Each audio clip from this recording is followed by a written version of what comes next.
হাসিনার রক্তাক্ত অধ্যায়ের পর আওয়ামী লীগের পুনরুত্থান কি সম্ভব?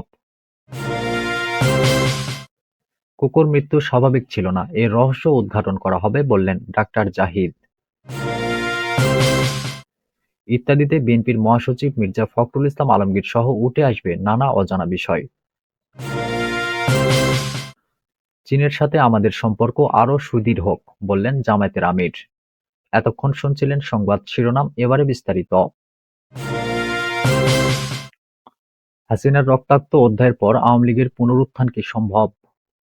গত 2024-এর জুলাইয়ে এক রক্তক্ষয়ী আন্দোলনের মাধ্যমে বাংলাদেশের দীর্ঘদিনের প্রধানমন্ত্রী শেখ হাসিনার সরকার পতনের পর 5 মাস অতিক্রান্ত হয়েছে। বাংলাদেশের রাজনীতিতে অন্যতম শক্তিশালী রাজনৈতিক দল আওয়ামী লীগ। এখন দলটি বিভক্ত এবং সংকটাপন্ন।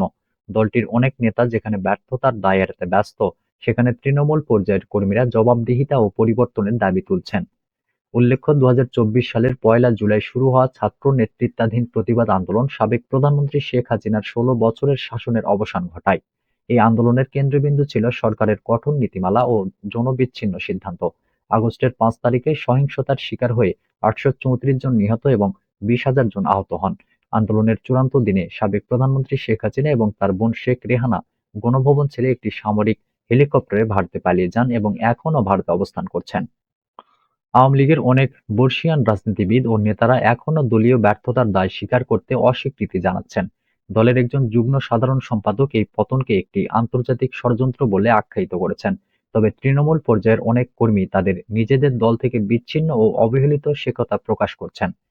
দলীয় শৃঙ্খলার অভাব, গণতান্ত্রিক চর্চার সংকট ও পরমত অসহিষ্ণুতা এবং দমন নীতির জন্য দলটির ভঙ্গুর অবস্থার মূল কারণ হিসেবে উঠে এসেছে। ঢাকার মেট্রোপলিটন এলাকার আওয়ামী লীগের বেশিরভাগ ইউনিট দীর্ঘদিন ধরে পুরনো কমিটি দ্বারা পরিচালিত হচ্ছে। নতুন নেতৃত্বের অভাব স্পষ্ট ফুটে উঠেছে।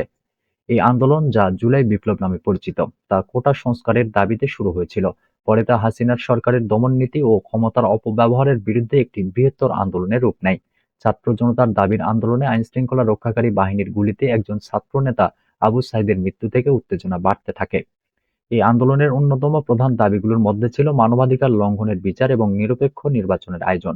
আন্দোলনের নেতা মাহফুজ আলম জানিয়ে দেন, আওয়ামী লীগকে আগামী নির্বাচনে অংশগ্রহণ করতে দেওয়া হবে না। বিশ্লেষকরা বলছেন, আওয়ামী লীগের পুনরুত্থানের জন্য দলটির ক্ষমা চাওয়া, বর্তমান মতাদর্শ ত্যাগ এবং হাসিনার পরিবারকে নেতৃত্ব থেকে সরানো এবং 2024 সালের ঘটনাগুলোর জন্য দায়ীদের বিচার নিশ্চিত করা অপরিহার্য।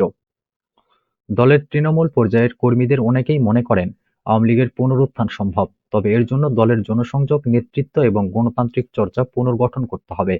সাবেক প্রধানমন্ত্রী শেখ হাসিনা অতীতে একাধিকবার চ্যালেঞ্জ মোকাবেলা করে নেতৃত্বে ফিরে এসেছেন। তবে এবারের পরিস্থিতি ভিন্ন। দীর্ঘ শাসন আমলে ভিন্ন মতের উপর দমন এবং নানা দুর্নীতিতে জড়ানোর ফলে আওয়ামী লীগ এখন জনবিচ্ছিন্ন। আওয়ামী লীগের জন্য ভবিষ্যৎ নির্ভর করছে তাদের নেতৃত্বের বিচক্ষণতা এবং জনগণের আস্থা পুনরুদ্ধারের উপর।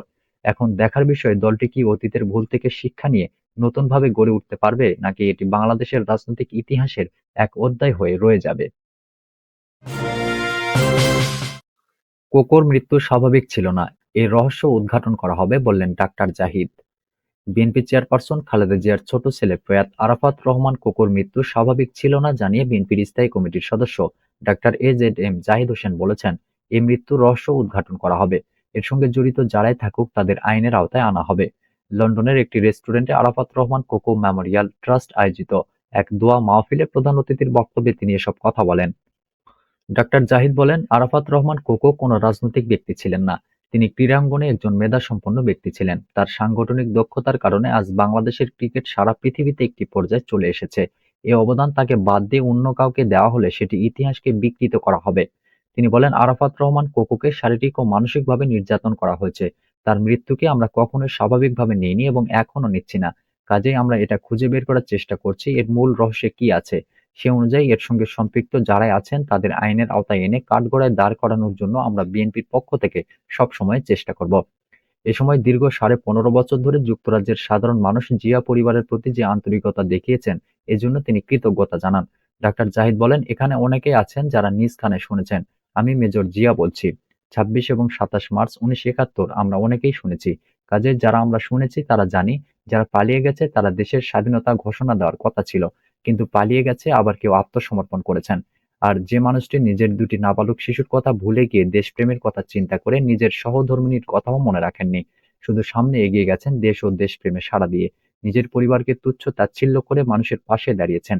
যে মানুষটি অস্ত্র হাতে রণাঙ্গনে যুদ্ধ করেছেন, সে মানুষটি হচ্ছেন জিয়াউর রহমান। তিনি আরো বলেন, চট্টগ্রামে ঘোষণা হয়েছে, আর সিলেটে প্রথম সেক্টর কমান্ডারদের মিটিং হয়েছে জেনারেল ওসমানীর নেতৃত্বে। সেখানেই প্রথম ১ নম্বর সেক্টর কমান্ডার হয়েছেন জিয়াউর রহমান।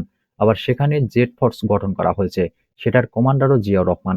কাজেই বিএনপি করবেন, গর্ব করবেন। আপনাদের ইতিহাস পালিয়ে যাওয়ার নয়, সামনের দিকে দেশকে এগিয়ে নিয়ে যাওয়ার। ইত্যাদিতে বিএনপির মহাসচিব মির্জা ফখরুল ইসলাম আলমগীর সহ উঠে আসবে নানা অজানা বিষয়। জনপ্রিয় ম্যাগাজিন অনুষ্ঠান ইত্যাদির একটি পর্ব ধারণ করা হয়েছে ঐতিহ্য ও আর্থ-সামাজিক সম্ভাবনার জেলা ঠাকুরগাঁওয়ে। এর মঞ্চ নির্মাণ করা হয় প্রত্নতত্ত্ব অধিদপ্তর কর্তৃক সংরক্ষিত ঠাকুরগাঁওয়ের রানীশংকৈল উপজেলার রাজা টঙ্কনাথের রাজবাড়ির সামনে। অনুষ্ঠান ঘিরে ছিল উৎসবের আমেজ। এবারের পর্বে ঠাকুরগাঁওয়ের সন্তান, একসময়ের ঠাকুরগাঁওয়ের সাংস্কৃতিক অঙ্গনের প্রাণপুরুষ বিএনপির মহাসচিব মির্জা ফখরুল ইসলাম আলমগীরের অংশগ্রহণ নতুন মাত্রা যোগ করতে যাচ্ছে। এ বিষয়ে জানা গেছে, মির্জা ফখরুল ইসলাম আলমগীরের একটি বিশেষ সাক্ষাৎকার প্রচার হবে এবারের ইত্যাদিতে। সম্পূর্ণ অরাজনৈতিক এ সাক্ষাৎকার, যেখানে উঠে আসবে তার জীবনের অনেক অজানা কথা। উল্লেখ্য, ইত্যাদি এবছর পা রেখেছে তার ৩৭তম বছরে। বরাবরের মতো এবারও ইত্যাদির শিল্প নির্দেশনা ও মঞ্চ পরিকল্পনায় ছিলেন ইত্যাদির নিয়মিত শিল্প নির্দেশক মুকিমুল আনোয়ার মুকিম। পরিচালকের সহকারী হিসেবে ছিলেন যথারীতি রানা সরকার ও মোহাম্মদ মামুন।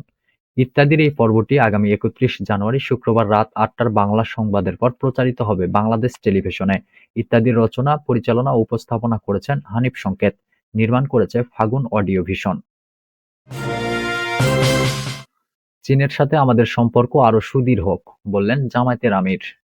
জামায়াতে ইসলামীর আমির ডাক্তার শফিকুর রহমান বলেছেন, চীনের সাথে আমাদের ঐতিহ্যগত একটি সম্পর্ক রয়েছে। চীনের গুরুত্বপূর্ণ ব্যক্তিরা এখানে এসেছেন এবং তারা এখানকার সমাজ পরিবর্তনে অবদান রেখেছেন। আবার এখান থেকেও জ্ঞানীগুণী ব্যক্তিরা তাদের জ্ঞানের পরিসর আরও বৃদ্ধির জন্য চায়না সফর করেছেন। সেখান থেকে বিজ্ঞান, প্রযুক্তি ও ভাষা এই সমস্ত বিষয়ে তারা উৎকর্ষ সাধন করেছেন। দুনিয়ায় ভাষার দিক থেকে যে সমস্ত জাতি খুবই কাছাকাছি, তাদের মনের আদান প্রদান খুবই চমৎকার। আমরা চাই চীনের সাথে আমাদের ভাষাগত সম্পর্ক আরও সুদৃঢ় হোক, তাহলে আমাদের হৃদয়ের বন্ধন আরো সুদৃঢ় হবে। চায়নার সরকার এরই মধ্যে কল্যাণমূলক কাজের পদক্ষেপ নিয়েছে। আমরা আশা করব চাইনিজ ভাষা শিক্ষার একটা উচ্চতর একাডেমি এখানে গড়ে তুলবেন, যাতে করে আমাদের পরবর্তী জেনারেশন চায়নার সাথে আরো বেশি ঘনিষ্ঠ সম্পর্ক গড়ে তুলতে পারে। আজ বিশ্বের যে কয়টি দেশে বিজ্ঞান ও প্রকৌশলে একেবারে সামনের সারিতে থেকে নেতৃত্ব দিচ্ছে, চায়না তার অন্যতম গুরুত্বপূর্ণ দেশ। অতএব চায়নার কাছ থেকে আমাদের পাওয়ার এবং জানার অনেক কিছু আছে। আজকে যে মহৎ কাজের জন্য চায়না রিপাবলিকের পক্ষ থেকে রাষ্ট্রদূত এবং তার সহকর্মীরা এখানে এসেছেন, আমরা বাংলাদেশের জনগণের পক্ষ থেকে তাদের গভীর কৃতজ্ঞতা জানাচ্ছি। আমরা আশা করছি এর মাধ্যমে আমাদের এই সহযোগিতার যে অভিযাত্রা শুরু হলো, এটি দিন দিন আরো সামনের দিকে এগিয়ে যাবে। চায়নার মান্যবর রাষ্ট্রদূতের মাধ্যমে আমরা আহ্বান জানাতে চাই, বিশাল একটি দেশে চায়না আপনারা বিভিন্ন পলিটিক্যাল পার্টিকে সেখানে সম্মানিত করেছেন, দাওয়াত দিয়ে নিয়ে যাচ্ছেন। তার পাশাপাশি সাংবাদিক মহল, বুদ্ধিজীবী, শিক্ষাবিদ যারা, তাদেরকেও আপনারা এই সুযোগটা বেশি বেশি করে দেবেন। তাহলে সমাজ বিনির্মাণে তারা আরো অর্থকরী ভূমিকা পালন করবেন। আমরা মিলেমিশে হাতে হাত ধরে পাশাপাশি থেকে প্রিয় বাংলাদেশকে সবাই মিলে ভালোবাসবো। গাজীপুরের কালিয়াকৈর উপজেলার শফিপুর ওয়ামী স্থায়ী ক্যাম্পে শীতবস্ত্র ও খাদ্য সামগ্রী বিতরণ উপলক্ষে আয়োজিত অনুষ্ঠানে প্রধান অতিথির বক্তব্যে এসব কথা বলেন তিনি। অনুষ্ঠানটির আয়োজন করে লং লিড ফ্রেন্ডশিপ। এতে বক্তব্য রাখেন বাংলাদেশে নিযুক্ত চীনের রাষ্ট্রদূত ইয়াও ওয়েন। এছাড়া চীনার দূতাবাসের কর্মকর্তাগণ ও স্থানীয় গণ্যমান্য ব্যক্তি এবং জামায়াত নেতৃবৃন্দ এতে উপস্থিত ছিলেন।